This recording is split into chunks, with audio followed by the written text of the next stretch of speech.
ಪಿತನ ಸುತನ ಮತ್ತು ಪವಿತ್ರಾತ್ಮರ ನಾಮದಲ್ಲಿ ಆಮೆನ್.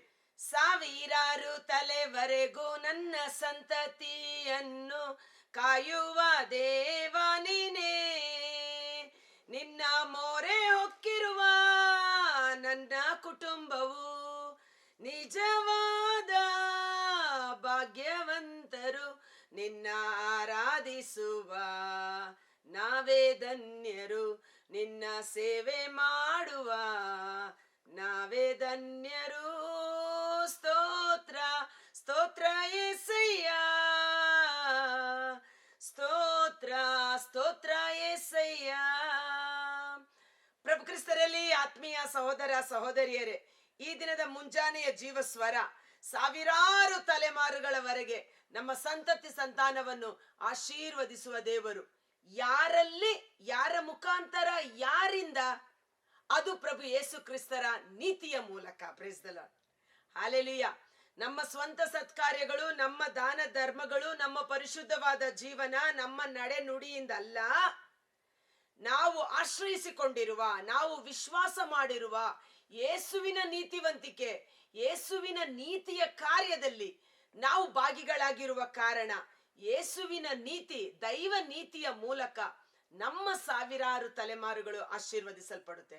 ವಿಮೋಚನಾ ಕಾಂಡ 20:6 ನನ್ನ ವಾಕ್ಯಗಳನ್ನು ಕೈಗೊಂಡು ನಡೆಯುವವರಿಗೆ ಸಾವಿರಾರು ತಲೆಗಳವರೆಗೆ ನಾನು ಅವರಿಗೆ ಆಶೀರ್ವಾದವನ್ನ ಮಾಡಿ ಸಂರಕ್ಷಣೆ ಮಾಡುತ್ತೇನೆ ಎಂಬುದಾಗಿ. ಓಕೆ, ಆದ ಕಾರಣ ಧೈರ್ಯದಿಂದಿರಿ.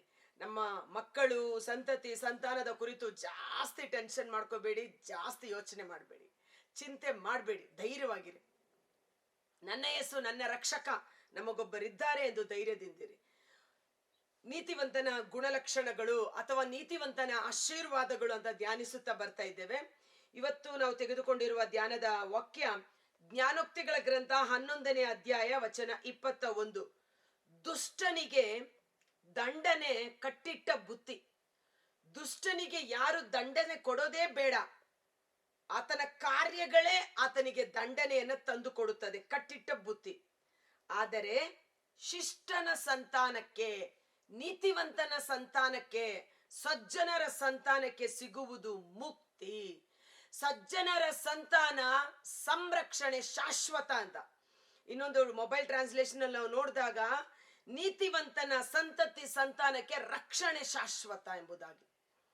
ನಾನು ಅವಾಗಲೇ ನಿಮಗೆ ಹೇಳಿದೆ, ಯಾರೆಲ್ಲ ಯೇಸು ಶಿಲುಬೆ ಮೇಲೆ ನನ್ನ ಪಾಪಗಳನ್ನು ಕ್ಷಮಿಸಿದ್ದಾರೆ, ಯೇಸು ನನಗೋಸ್ಕರ ಶಿಲುಬೆ ಮರಣವನ್ನಪ್ಪಿ ನನ್ನನ್ನು ಬಿಡುಗಡೆ ಮಾಡಿದ್ದಾರೆ, ನೀತಿವಂತನಾದ ಯೇಸುವಿನ ಕಾರ್ಯಗಳನ್ನು ನಾನು ಸ್ವೀಕರಿಸಿಕೊಂಡ ಕಾರಣ, ಯೇಸುವಿನ ನೀತಿ, ದೈವ ನೀತಿಯಲ್ಲಿ ನಾನು ಭಾಗಿಯಾದ ಕಾರಣ, ಕ್ರಿಸ್ತೇಸುವಿನಲ್ಲಿ, ಕ್ರಿಸ್ತೇಸುವಿನಿಂದ, ಕ್ರಿಸ್ತೇಸುವಿನ ಮುಖಾಂತರ ನಾನು ನನ್ನ ಸಂತತಿ ಸಂತಾನ ನೀತಿವಂತರಾಗಿದ್ದೇವೆ. Praise the lord, hallelujah.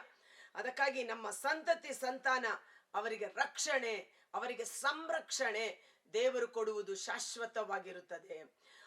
ಆದಿಕಾಂಡ 6ನೇ ಅಧ್ಯಾಯ,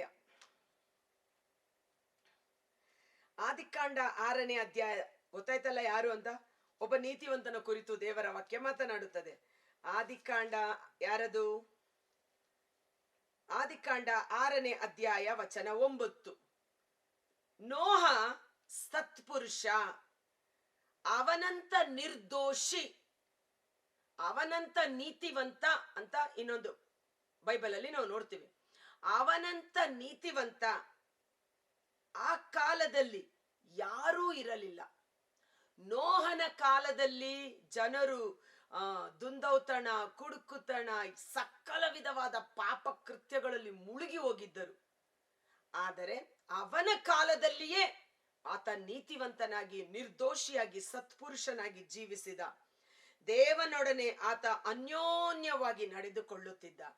ಇವತ್ತು ಕಾಲ ಕೆಟ್ಟೋಗಿದೆ ಅಂತ ನಾವು ಹೇಳೋದಲ್ಲ, ನಮ್ಮ ಕಾಲದಲ್ಲಿಯೂ ಸಹ ನಾವು ಯೇಸುವಿನ ಮುಖಾಂತರ ನೀತಿವಂತರಾಗಿ ಜೀವಿಸಿದರೆ ನಮ್ಮ ಸಂತತಿ ಸಂತಾನ ಕುಟುಂಬಕ್ಕೆ ಸಂರಕ್ಷಣೆ ಶಾಶ್ವತವಾಗಿರುತ್ತದೆ. ನೋಹ ನೀತಿವಂತನಾದ ಕಾರಣ ದೇವರು ನೋಹನ ನಿಮಿತ್ತ ಅವನ ಹೆಂಡತಿ, ಅವನ ಮಕ್ಕಳು, ಅವನ ಸೊಸೆಯಂದಿರು, ಅವನ ಇಡೀ ಕುಟುಂಬಸ್ಥರನ್ನು ಮಹಾ ಜಲಪ್ರಳಯದಿಂದ ಸುರಕ್ಷಿತವಾಗಿ ಸಂರಕ್ಷಣೆ ಮಾಡಿ ಕಾಪಾಡಿದರು. ಅವರ ಸಂತತಿ ಸಂತಾನ ಸಮೃದ್ಧಿಯಾಗಿ ಬೆಳೆದು ದೇವರ ಆಶೀರ್ವಾದಕ್ಕೆ ಪಾತ್ರವಾಯಿತು. ಅಂದರೆ ನೀತಿವಂತನ ಕುಟುಂಬ ರಕ್ಷಿಸಲ್ಪಡುತ್ತದೆ. ಕೀರ್ತನೆ 37, ಜ್ಞಾನೋಕ್ತಿಗಳ ಗ್ರಂಥ ಓದ್ತಾ ಇದ್ದಾಗ ಸಜ್ಜನ ಮತ್ತು ದುರ್ಜನರಿಗಿರುವ ವ್ಯತ್ಯಾಸ ಅಂತ ಬರ್ತಾ ಇದ್ದ ಕಾರಣ ನಾನು ಆ ಟಾಪಿಕ್ನ ಸ್ವಲ್ಪ ಪವಿತ್ರಾತ್ಮರ ಕೃಪೆಯಿಂದ ಆಯ್ಕೆ ಮಾಡಿಕೊಂಡೆ. ಕೀರ್ತನೆ 37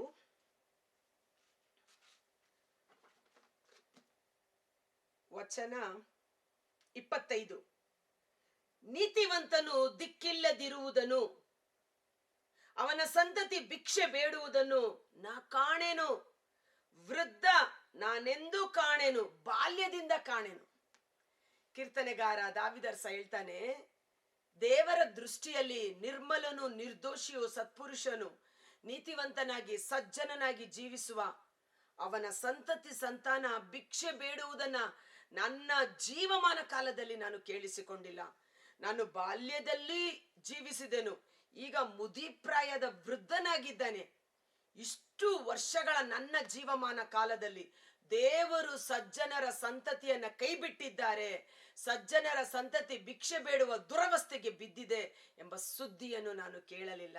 ಇದರ ಅರ್ಥ ಏನು? ನೀತಿವಂತನ ಸಂತತಿ ಸಂತಾನ ಆಶೀರ್ವದಿಸಲ್ಪಡುವುದು, ಅವರ ಮನೆಯಲ್ಲಿ ಧನ ಘನ ಐಶ್ವರ್ಯವಿರುವುದು, ಅವರಿಗೆ ಸಮೃದ್ಧಿ ಇರುವುದು.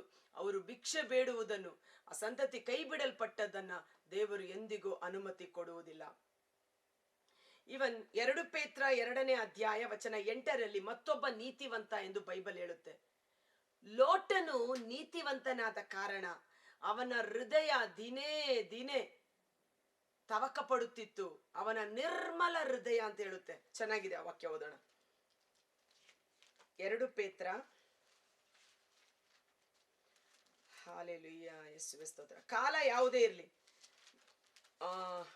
ನೋಹನ ಕಾಲದಲ್ಲಿ, ಲೋಟನ ಕಾಲದಲ್ಲಿ ಎಂಥ ಪಾಪ ಕೃತ್ಯಗಳು ಜಗತ್ತಿನಲ್ಲಿ ನಡೆದವು ಎಂಬುದು ನಮಗೆ ಚೆನ್ನಾಗಿ ತಿಳಿದಿದೆ. ಲೋಟನ ಕಾಲದಲ್ಲಿ ವ್ಯಭಿಚಾರದ ಪಾಪ, ಸಲಿಂಗ ಕಾಮ ಅಷ್ಟು ಕ್ರೂರವಾಗಿ ನಡೆಯುತ್ತಿತ್ತು. ಆದರೆ ಅಂಥ ಕಾಲದಲ್ಲಿ ಜೀವಿಸುತ್ತಿದ್ದ ಲೋಟ ಪರಿಶುದ್ಧತೆಯನ್ನು, ನಿರ್ದೋಷಿಯಾಗಿ ಸತ್ಪುರುಷನಾಗಿ ದೇವರ ಎಣಿಕೆಯಲ್ಲಿ ನೀತಿವಂತನಾಗಿ ಎಣಿಕೆ ಮಾಡಲ್ಪಟ್ಟ. ಸೊ ಇವತ್ತು ನಾವು ಸಹ ಕಾಲ ಕೆಟ್ಟೋಗಿದೆ, ಜನ ಸರಿ ಇಲ್ಲ, ಅದಲ್ಲ, ಈ ಪರಿಸ್ಥಿತಿಯಲ್ಲಿಯೂ ಸಹ ನಾವು ನೀತಿವಂತರಾಗಿ ಜೀವಿಸುವುದಕ್ಕಾಗಿ ಪ್ರಭು ಯೇಸು ಅವರ ಪರಿಶುದ್ಧಾತ್ಮರನ್ನು ನಮ್ಮೊಳಗೆ ಇರಿಸಿದ್ದಾರೆ. Price the lord. 2 ಪೇತ್ರ 2ನೇ ಅಧ್ಯಾಯ ವಚನ 7. ಆದರೆ ಆ ದುರ್ಜನರ ಅನೈತಿಕ ನಡವಳಿಕೆಯನ್ನು ಕಂಡು ಅತಿಯಾಗಿ ಮನನೊಂದಿದ್ದ ಲೋಟ ಎಂಬ ಸತ್ಪುರುಷನನ್ನು ಸಂರಕ್ಷಿಸಿದರು. ಸೊದೋಮ್ ಗೊಮೋರ ಪಟ್ಟಣ ನಾಶನಕ್ಕೆ ಗುರಿಯಾದರು. ಆ ನಗರದೊಳಗೆ ವಾಸವಾಗಿದ್ದ ಲೋಟ ಎಂಬ ಸತ್ಪುರುಷ, ಲೋಟ ನೀತಿವಂತನಾಗಿ ದೇವರ ದೃಷ್ಟಿಯಲ್ಲಿ ಎಣಿಕೆ ಮಾಡಲ್ಪಟ್ಟ ಕಾರಣ ಅವನು ಸಂರಕ್ಷಿಸಿದನು. ಅವನು ಆ ದುರ್ಜನರ ನಡುವೆ ಬಾಳುತ್ತಾ ಅವರ ದುಷ್ಕೃತ್ಯಗಳನ್ನು ಕಂಡು ಕೇಳುತ್ತಿದ್ದಾಗ ಅವನ ನಿರ್ಮಲ ಹೃದಯ ದಿನೇ ದಿನೇ ವೇದನೆಯನ್ನ ಅನುಭವಿಸುತ್ತಿತ್ತು. Praise the lord. ನೀತಿವಂತರಿಗೂ ಅನೀತಿವಂತರಿಗೂ, ಸಜ್ಜನರಿಗೂ ದುರ್ಜನರಿಗೂ ನಾನು ವ್ಯತ್ಯಾಸವನ್ನು ತೋರಿಸುವ ದೇವರಾಗಿದ್ದೇನೆ. ಆಶೀರ್ವಾದ ಎಲ್ಲರ ಮೇಲೆ ಇಳಿದು ಬರುತ್ತದೆ. ಮತ್ತಾಯ 5 ವಚನ 43 ಮೇಲ್ಪಟ್ಟು ನೀತಿವಂತರ ಮೇಲೂ ಅನೀತಿವಂತರ ಮೇಲೂ ದೇವರು ಸೂರ್ಯನನ್ನು ಉದಯಿಸುವಂತೆ ಮಾಡುತ್ತಾರೆ. ಸಜ್ಜನರು ದುರ್ಜನರ ಮೇಲೂ ಮಳೆ ನೀರು ಸುರಿಸುವಂತೆ ಮಾಡುತ್ತಾರೆ. ಆದರೆ ನೀತಿವಂತ, ಯೇಸುವಿನಲ್ಲಿ ನೀತಿವಂತನಾಗಿರುವವನ ಸಂತತಿ ಸಂತಾನಕ್ಕೆ ವಿಶೇಷ ಸಂರಕ್ಷಣೆ ಉಂಟು. ಈ ವಾಕ್ಯವನ್ನು ಓದುವಾಗ ಮತ್ತೊಂದು ಘಟನೆ ನೆನಪಾಗೋದು 2 ಸಮುವೇಲ 9ನೇ ಅಧ್ಯಾಯದಲ್ಲಿ. ಅಲ್ಲಿ ದಾವೀದ ತಾನು ರಾಜನಾಗಿ ಸಿಂಹಾಸನದಲ್ಲಿ ಕುಳ್ಳಿರಿಸಲ್ಪಟ್ಟ ನಂತರ ತನ್ನ ಸೇವಕರನ್ನು ಕೇಳುತ್ತಾನೆ, ಸೌಲನ ಕುಟುಂಬದಲ್ಲಿ ಯಾರಾದರೂ ಬದುಕಿ ಉಳಿದಿದ್ದಾರೆಯೇ? ಯಾಕಂದ್ರೆ ದಾವೀದ ನೀತಿವಂತ, ಅವನು ನೀತಿಯನ್ನ ಸರಿಗಟ್ಟಿಸಬೇಕಾಗಿತ್ತು.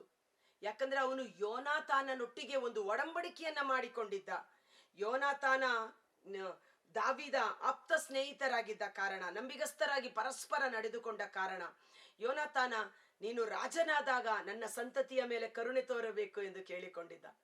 ಸೊ ಇಮ್ಮಿಡಿಯೇಟ್ ದಾವೀದ ರಾಜನಾದಾಗ ಸೇವಕರನ್ನ ಕೇಳ್ತಾನೆ. ಆಗ ಸೇವಕರು ಹೇಳುತ್ತಾರೆ, ಸೌಲನ ಮಕ್ಕಳೆಲ್ಲ ಮಡಿದು ಹೋದರು ಸೌಲನ ದುಷ್ಕೃತ್ಯಗಳ ನಿಮಿತ್ತ, ಆದರೆ ಯೋನಾತಾನನ ಮಗ ಒಬ್ಬ ಇದ್ದಾನೆ, ಅವನ ಹೆಸರು ಮೆಫಿಬೋಶೆತ್. ಅವನ ಕಾಲು ಸ್ವಲ್ಪ ಕುಂಟಾದ ಕಾರಣ ಅವನು ಜೀವಂತವಾಗಿದ್ದಾನೆ ಅಂತ. ಆಗ ನೀತಿವಂತನಾದ ದಾವಿದ ಹೇಳ್ತಾನೆ, ಇಮ್ಮಿಡಿಯೇಟ್ ಆಗಿ ಆತನನ್ನು ಕರೆದುಕೊಂಡು ಬನ್ನಿ ಎಂದು. ಆ ಮೆಫಿಬೋಶೆತ್ ನಡುಗುತ್ತಾ ರಾಜನ ಸನ್ನಿಧಾನಕ್ಕೆ ಬರುತ್ತಾನೆ. ಆದರೆ ದಾವಿದ ರಾಜ ಹೇಳ್ತಾನೆ, ನಿನ್ನ ತಂದೆ ಯೋನಾತಾನನ ನಿಮಿತ್ತ ನಿನ್ನನ್ನು, ನಿನ್ನ ಸಂತತಿಯನ್ನು, ನಿನ್ನ ಕುಟುಂಬವನ್ನು ನಾನು ಸಂರಕ್ಷಣೆ ಮಾಡುತ್ತೇನೆ. ನೀನು, ನಿನ್ನ ಕುಟುಂಬ, ನಿನ್ನ ಸಂತತಿ ಸಂತಾನ ಎಲ್ಲರೂ ಬಂದು ನನ್ನೊಟ್ಟಿಗೆ ನನ್ನ ಅರಮನೆಯಲ್ಲಿ ವಾಸ ಮಾಡಬೇಕು. ರಾಜ ಭೋಜನದಲ್ಲಿ ಆ ಟೇಬಲ್ ಅಲ್ಲಿ ನೀವು ಕುಳಿತುಕೊಂಡು ಊಟ ಮಾಡಬೇಕು ಎಂದು ಅವರಿಗೆ ವಿಶೇಷವಾದ ಸ್ಥಾನಮಾನ, ಸಂರಕ್ಷಣೆ, ಆಶೀರ್ವಾದವನ್ನು ಕೊಡುತ್ತಾನೆ. ನೀತಿವಂತನಾದ ದಾವೀದ ಇಷ್ಟರ ಮಟ್ಟಿಗೆ ತನ್ನ ಸ್ನೇಹದ ನಿಮಿತ್ತ ಯೋನಾತಾನನ ಕುಟುಂಬಕ್ಕೆ, ಸಂತತಿ ಸಂತಾನಕ್ಕೆ ಮಾಡಿರುವುದಾದರೆ, ನನ್ನ ಯೇಸು ನನ್ನ ರಕ್ಷಕ, ಆತ ನೀತಿವಂತನಾದ ದೇವರು, ಆತನನ್ನು ಆಶ್ರಯಿಸಿಕೊಂಡಿರುವ ನಮ್ಮ ಕುಟುಂಬ, ನಮ್ಮ ಸಂತತಿ ಸಂತಾನಕ್ಕೆ ಸಾವಿರಾರು ತಲೆಮಾರುಗಳವರೆಗೆ ಕಾಯ್ದು ಕಾಪಾಡುವವರಾಗಿದ್ದಾರೆ. ನಮ್ಮ ಸ್ವಂತ ಸತ್ಕಾರ್ಯದಿಂದಲ್ಲ, ಯೇಸುವಿನ ನೀತಿಯ ನಿಮಿತ್ತ. ಕೊನೆಯದಾಗಿ ಒಂದು ವಚನ ಓದ್ಬಿಡ್ತೀನಿ. ಇದು ತುಂಬಾ ಚೆನ್ನಾಗಿದೆ. ಕೀರ್ತನೆ 18 ವಚನ 50-51. ತಾನೇ ನೇಮಿಸಿದ ಅರಸನಿಗೆ ಆತನೀವನು ವಿಶೇಷ ರಕ್ಷಣೆ, ಅನುಗ್ರಹಿಸುವನು ಆತ ಅನಂತಾನಂತ ಕೃಪೆ. ತಾನು ಅಭಿಷೇಕಿಸಿದ ದಾವೀದನಿಗೆ, ಅವನ ಸಂತತಿಗೆ. ದೇವರ ಅಭಿಷೇಕ, ದೇವರ ಆಶೀರ್ವಾದ ನಮಗೆ ಮಾತ್ರವಲ್ಲ, ನಮ್ಮ ಮೂಲಕ ಯೇಸು ಕ್ರಿಸ್ತರ ನಿಮಿತ್ತ ನಮ್ಮ ಸಂತತಿ ಸಂತಾನ ಆಶೀರ್ವದಿಸಲ್ಪಡುತ್ತದೆ. ಕರ್ತನಾದ ಯೇಸುವೇ, ಮುಂಜಾನೆ ಜೀವಸ್ವರವನ್ನು ಆಲಿಸುತ್ತಿರುವ ಪ್ರತಿಯೊಬ್ಬ ಸಹೋದರ ಸಹೋದರಿಯರು, ಅವರ ಕುಟುಂಬಗಳನ್ನು ನಿಮ್ಮ ಕರಗಳಿಗೆ ಸಮರ್ಪಿಸುತ್ತೇನೆ. ನಾವು ಪಾಪಿಗಳು, ದ್ರೋಹಿಗಳು, ಅಯೋಗ್ಯರೇ ಸರಿ, ಆದರೆ ಯೇಸು ಸ್ವಾಮಿಯ ನೀತಿಯ ಕಾರ್ಯದ ನಿಮಿತ್ತ, ಶಿಲುಬೆ ಮರಣ ಪುನರುತ್ಥಾನದ ಅಭಿಷೇಕದ ಶಕ್ತಿಯಲ್ಲಿ ನಾವು ಸಕಲ ವಿಧವಾದ ಅನೀತಿಗಳಿಂದ ಶುದ್ಧೀಕರಿಸಲ್ಪಟ್ಟು ದೇವರ ಸನ್ನಿಧಾನದಲ್ಲಿ ನಿರ್ದೋಷಿಗಳು, ನಿಷ್ಕಳಂಕರು, ನೀತಿವಂತರೆಂದು ಎಣಿಕೆ ಮಾಡಲ್ಪಟ್ಟಿದ್ದೇವೆ. ಆದ ಕಾರಣ ಯೇಸುವಿನಲ್ಲಿ, ಯೇಸುವಿನಿಂದ, ಯೇಸುವಿನ ಮುಖಾಂತರ ನೀತಿವಂತರಾದ ನಮ್ಮ ಮೇಲೂ, ನಮ್ಮ ಕುಟುಂಬ, ನಮ್ಮ ಸಂತತಿ ಸಂತಾನದ ಮೇಲೂ ದೇವರ ಆಶೀರ್ವಾದ ಅಭಿಷೇಕವಾಗಿ ಇಳಿದು ಬರಲಿ. ಇಗೋ, ನೀತಿವಂತನ ಸಂತಾನ ಸಮೃದ್ಧಿಯಾಗಿರುವುದು, ಅದು ಅಭಿಷೇಕದಲ್ಲಿ ತುಂಬಿಸಲ್ಪಟ್ಟಿರುವುದು. ಪ್ರವಾದಿ ಯೆಶಾಯನ ಗ್ರಂಥ 44ನೇ ಅಧ್ಯಾಯ ವಚನ 1-3. ನಾನು ನಿಮ್ಮ ಮೇಲೆ ನನ್ನ ಆಶೀರ್ವಾದವನ್ನು, ನಿಮ್ಮ ಸಂತತಿ ಸಂತಾನದ ಮೇಲೆ ನನ್ನ ಆತ್ಮರ ಅಭಿಷೇಕವನ್ನು ಸುರಿಸುವೆನೆಂಬ ವಾಗ್ದಾನದಂತೆ ದೇವರ ಆಶೀರ್ವಾದ, ದೇವರ ಪವಿತ್ರಾತ್ಮರ ಕೃಪಾವರಗಳು ನಮ್ಮ ಮೇಲೂ, ನಮ್ಮ ಸಂತತಿ ಸಂತಾನದ ಮೇಲೂ ನೆಲೆಗೊಳ್ಳುವಂತೆ ಯೇಸುವಿನ ಅದ್ಭುತಕರವಾದ ನಾಮದಲ್ಲಿ ಪ್ರಾರ್ಥಿಸಿ ಬೇಡಿ ಹೊಂದಿಕೊಳ್ಳುತ್ತೇವೆ. ಆಮೆನ್. God bless you. ದೇವರು ನಿಮ್ಮನ್ನು ಹೆಚ್ಚಾಗಿ ಆಶೀರ್ವದಿಸಲಿ. ಧೈರ್ಯದಿಂದ ಹೇಳಿ, ನೀತಿವಂತನ ಸಂತಾನ, ನೀತಿವಂತನ ಕುಟುಂಬ ವಿಶೇಷ ಸಂರಕ್ಷಣೆ. ಅವರ ಮಕ್ಕಳು ಊಟದ ಪಂಕ್ತಿಯಲ್ಲಿ ಓಲಿವ್ ಸಸಿಗಳಂತೆ ಊಟದ ಪಂಕ್ತಿಯಲ್ಲಿ ಕೂರುವರು. ಜೀವಮಾನವಿಡೀ ಜೆರುಸಲೇಮಿನ ಏಳಿಗೆಯನ್ನು ಕಾಣುವನು. ಮಕ್ಕಳು, ಮೊಮ್ಮಕ್ಕಳು, 4 ತಲೆಮಾರುಗಳನ್ನು ಕಾಣುವ ಸೌಭಾಗ್ಯ ಅವನದಾಗಿರುವುದು. ಯೇಸುವಿನಲ್ಲಿ ನಾನು, ನನ್ನ ಕುಟುಂಬ ನೀತಿವಂತರು. ಆಮೇನ್. ಟೈಪ್ ಮಾಡೋಣ. Thank you. ಈ ವಿಡಿಯೋ ಲಿಂಕನ್ನು ತಪ್ಪದೆ ಪರರಿಗೂ ಶೇರ್ ಮಾಡಿ, ಅದರ ಆಶೀರ್ವಾದವನ್ನು ಸಹ ಹೊಂದಿಕೊಳ್ಳಿ.